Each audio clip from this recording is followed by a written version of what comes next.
A few months ago, I made a video about my general outlook on the Pokemon art style, its changes, evolution, and departure from Ken Sugimori's iconic style. I outlined the discrepancies within the Pokemon games and how they fluctuated from monster-based characters to chibi-based ones, then everything in between. I brought up how Pokemon Legends Arceus was my favorite Pokemon game in a long time, mostly because of its more open, laid-back approach to Pokemon. Physically running around in this world, seeing Pokemon frolic through the grass, witnessing an intimidatingly powerful Pokemon loom above you as their accurate height is portrayed correctly for the first time, deepened my connection to the Pokemon world in a way I haven't felt since I was a young child. Despite its visual and gameplay flaws, I've been praising this game non-stop, and I plan to do so even more. All of this has rushed back into the front of my mind because if you haven't heard, a small little indie game called Palworld just dropped. And it's kind of popular.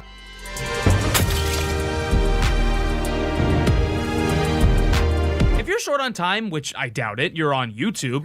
Really? On a Saturday night? Here's my quick take. Palworld is genuinely a really good and fun early access game. And the developers clearly did some shady, weird stuff. Now, both of these things can absolutely exist independently alongside one another. And I want to outline the pros and cons of this game because often the discussions and arguments surrounding the game can seem really one-dimensional. But first, let's go back to 2021, the first time anyone really saw this game. Bam! Trailer in front of my eyes. Me and my friends lose it laughing at how ridiculous of a concept this game is. Haha, funny Pokemon, but with guns. Ha, what a funny lay meme. I was honestly excited for it, not because I thought it was gonna be good, but because I kinda love hilariously weird, eccentric Japanese games. I truly thought this game would release, get like a 73 on Metacritic, become a weird cult hit, and fade into obscurity. Boy, was I fucking wrong, like insanely, comically wrong. Palworld, in every way, shape, and form, in just a few days after releasing, is a success. It destroyed nearly every single Steam record in history, it's outselling Arceus, and everyone is talking about it. Everyone. Everyone. Is it a ripoff? Is it a parody? Did they steal the models? Did they make the models? Is it unique? Is it unremarkable? Is it soulless? Does it have charm? Is it fun? Let's just start with the most controversial thing and work our way to the good stuff. This game is actually many parts Ark Survival and only some parts Pokemon, but that's why you're here. You're here for the funny little critters, not to build a wooden axe for the 87th goddamn time! Well, these fellas range from really good to, plagiarism. I feel Pocket Pair didn't do themselves any favors here because clearly many of these designs are unique, clean, and full of charm, and then others are straight up ripoffs meant to capitalize on Pokemon fans. Yuck! Yuck! Yuck! You're awesome. Yuck! Truly what I expected before playing this game after everything I heard online was a plagiarism, theft-filled slop fest. And what I mostly got was pretty damn good designs. I felt extreme whiplash. The vast majority of pals here are completely fine, which makes the egregious ones suck even more because they could have just continued on with the creative stuff and not just straight up remesh over an existing 3D model. Now, before you peel my skin with a little potato peeler and say, Circle, how the hell are the majority of these things fine? They look like Walmart brand Pokemon. Let me explain my reasoning. Be not afraid, I'm here to save you money. Have you or a loved one ever checked one of your accounts and gone, what the hell? I don't remember paying for that at all. Didn't I cancel that months ago? What? Well, Rocket Money, this video's sponsor, is here to save you from looking like a goofy moron and wasting money ever again. Rocket Money will annihilate subscription services you've forgotten about, cancel services, help you negotiate bills, and save you real money and help you plan for the future. I personally use Rocket Money to keep track of my subscriptions, including one time where I had no idea that a tea delivery service I once used was still charging me months later.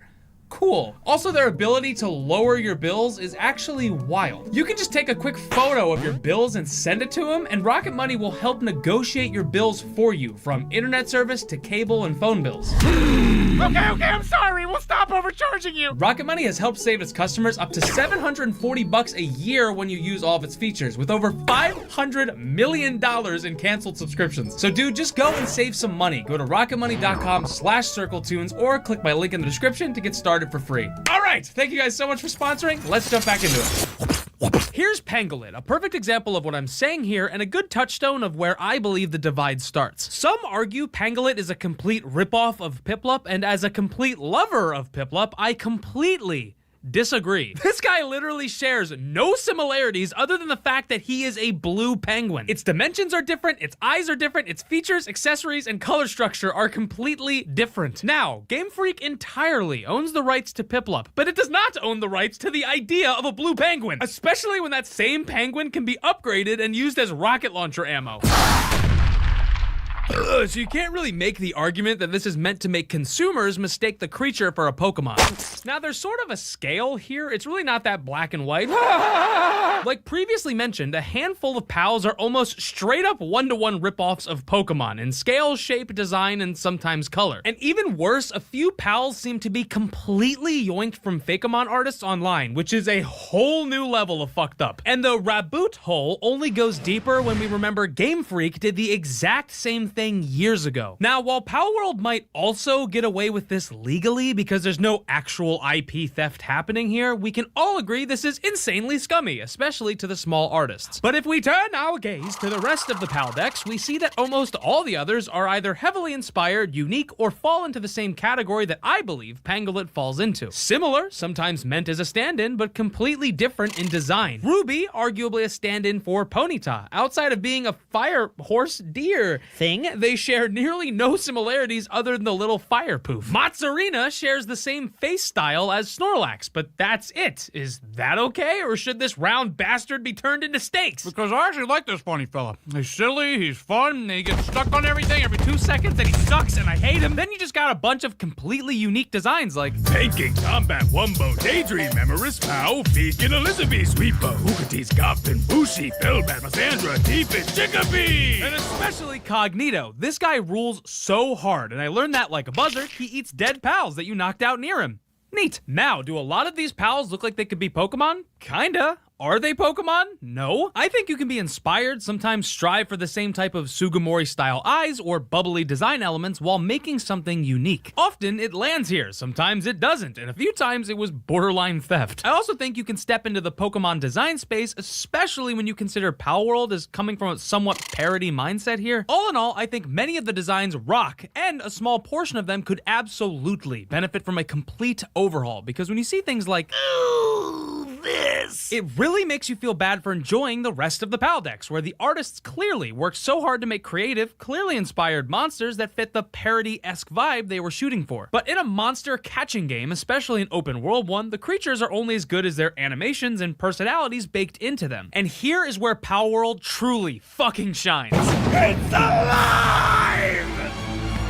I think the main reason we're so drawn to Pokemon, Digimon, Ooblets, and now Palworld is we crave the feeling of not only catching, training, and battling with these creatures, but also exploring a world where you just coexist with them. So taking a monster taming game and mixing it with the basic survival resource management stuff and having the creatures run around helping you with your base and automation seems like such an obvious gimme. I'm shocked it wasn't made sooner. Every single PAL has unique animations for crafting, farming, cooking, gathering, sleeping, relaxing, eating, and being pet. So what's usually my least favorite kind of gameplay loop Get resource to craft a thing, to get to the resource to craft another thing. Whee! is actually incredibly fun, not only because you can achieve near complete automation within a few hours, but because Palworld actually makes it enjoyable as a system. Every PAL has a work suitability sheet, and this shows what they can actually do in your settlement. There's 12 different tasks they can accomplish. Some PALs just have one, while others have many and will bounce around depending on what's needed at that given time. You can assign them to something specific, or you can just let them roam around and figure it out themselves. Right, maybe freedom was a mistake. Pretty easily, you could have a berry farm, where a grass-type PAL is routinely planting the seeds, a water type is watering them, and a few other PALs are harvesting, gathering, and storing the berries in a bowl for all the PALs to eat from. This is genuinely pure magic. It feels so organic, and again, I'm blown away we haven't seen something like this sooner. I've always been extremely vocal about how much I despise these survival crafting-filled time parasite games. I hate how the core mechanic is waiting. You're always fucking waiting in these games, and I hate hate it! I hate that some games use the act of wasting time as a mechanic. But even Palworld made this stomachable for me because, I won't lie, it's really satisfying to be crafting some huge new thingamabob, see a timer that reads 3 minutes before it's finished, and then watch 7 pals sprint over to help me build it and watch that timer get lowered to 20 seconds. Sure, I'm still waiting, but even in Palworld, the gameplay element of waiting is now dynamic and tangibly upgradable by how well your settlement is optimized. And seeing their happy, satisfied reactions when a project is done also is a nice cherry on top. Okay, so what the hell? I thought this was a Pokemon ripoff, not a goddamn Ark Survival ripoff. I don't even know which developers I'm supposed to send my death threats to now. Do you understand the stress this puts me through? I think it's time we go on a little... Here's why you actually picked up the game in the first place. You want to travel a big open world, find silly little bastards minding their own business, trap them into a prison sphere, and make them fight other goofy guys. And honestly, Palworld scratched an itch here for me that hasn't been scratched by Pokemon in over 10 years. The world is enormous, like actually gargantuan. I had flashbacks of Elden Ring, Probably because they stole the Everjails from it. where every time I thought I made progress, I wasn't even close to seeing it all. And traversing the landscape is legitimately engaging, not only because there's eggs to find on top of mountains that can lead to late game pals early or glowing statues that increase your catching ability, but because as you grow your character and equipment, your pals grow with you. At certain levels, you can craft saddles and other upgrades for a number of different pals. And it's not like Arceus where you're glued to a certain fake party member Pokemon forever. Here you can actually mount, not that one, the same pal you've trained and adventured with, and while riding them, you have complete control over their moveset and abilities, even ones you've trained through TM-style fruit that you can find growing on special trees. You can even catch and mount rare larger pals and boss pals, which is as hilarious as it is badass. Pulling up riding some fucking kaiju. Sup? You can also catch people. I accidentally did this in the first few minutes of my first playthrough. I landed like a 3% chance on a tutorial NPC, and then my entire camp was raided as my screen blasted the message that I had committed an inhumane felony and I would be executed immediately. Cool. You'd think when you started acquiring mounts, especially flying ones, that the huge world would instantly become trivialized, but the starting flying ones aren't too fast and their flight is limited through a stamina bar. So you'll often have a mount specifically for grounded fast movement, a flying one for verticality when you need it, and a few other regular pals for combat. Which, by the way, the combat fucking rules in Palworld. I'm not kidding when I say the combat is often more satisfying than modern Pokemon. This, of course, is gonna fall heavily on taste and opinion, so if you like the more methodical, turn-based, chess-like combat from Pokemon games, I get that. Just for me, I'm really craving a change in the formula, man. Throwing out a pal against a massive boss and watching him do his thing while you're loading up your rifle and Dark Souls iframe rolling out of the way of their attacks, calling in your buddies for help and watching them arrive on a flying mount casting fireballs from above while your other buddy is activating his pal's hidden ability that lets him use his pal as a literal handheld flamethrower, and all of it ends with one of you throwing a pal sphere and landing a 12% catch chance as your friends pop off, gain XP and resources, go home and now revel in the gigantic badass boss pal you get to now ride into the sunset. Or you just send them to the mines for all eternity. There's a level of dynamic systems and polish here that I did not expect whatsoever. Many of the locations look great. The battles are hype, pals having different sizes and elemental variants, not being just palette swaps but actual different models. Attacking a gobfin and watching as 100 others charge at you like piranhas. Ice pals keeping you cool in the desert, and fire pals keeping you warm in the snowy areas. Beegard and Elizabeth having unique build-defining combo abilities. Digtoys being especially good at mining resources if you unlock his special power, and every pal having different passive and work abilities encouraging you to actually catch them all. I'm sorry, I look back to Arceus and I get fucking depressed. These are all the things I wanted from Arceus, from Pokemon. Now I have it in fucking Palworld. Fucking Pikachu with guns, for God's sakes. And it takes like 10 hours to even get your first gun! It's fun. It's damn fun. It's shockingly fun. Well, when the game wants to function and not crash every 7 seconds.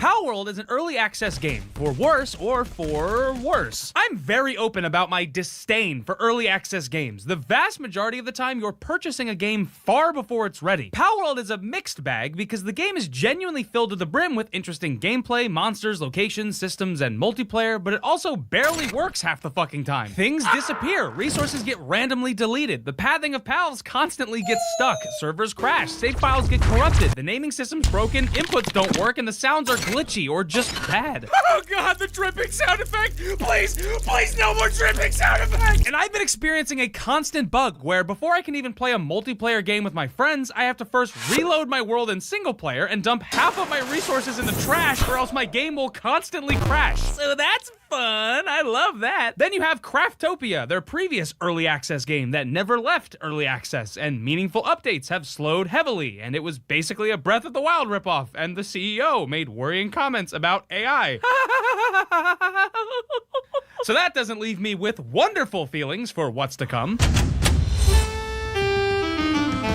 So, what now? Is Palworld the greatest game of all time? Is Pokemon the single biggest media franchise gonna go freaking bankrupt? Oh, I'm sorry. I was too busy opening up another 107 packs of Pokemon cards. I didn't hear what you were saying. Palworld just made more money than God, and the whole world noticed. So either we'll see this game grow, flourish, and really stand on its own 2 feet in the future, or it'll be sent to the resource factory and nearly forgotten about in a year or so. What the hell? I learned from you, okay? When Lies of P snagged nearly everything from Dark Souls and made it their own, everyone called it a Souls-like, loved it, and it was my game of the year. When Hearthstone came out, an insane amount of digital card games with absurd similarities spawned in, and it was fine. Pocket Pair grabbed like 7 decent fun formulas, mixed them together in a witch's cauldron, and bumped in chemical Pokemon. And out came Palworld. And then the devs got an overwhelming amount of death threats. Video games, am I right? I have high hopes for this game, partly because competition is good for us, the buyer. This might actually force Pokemon to make their games under good working conditions and not release a title every 7 minutes. Oh, a gamer can dream. But mostly because they just made a fun $30 game. That's it. It's really that simple to me. Hey guys, welcome back to Square Tunes HD, a brand new Circle Tunes HD inspired channel. Oh, you think I'm a ripoff? But look, I have survival elements and guns on my channel. I'm so different. Actually, on second thought, I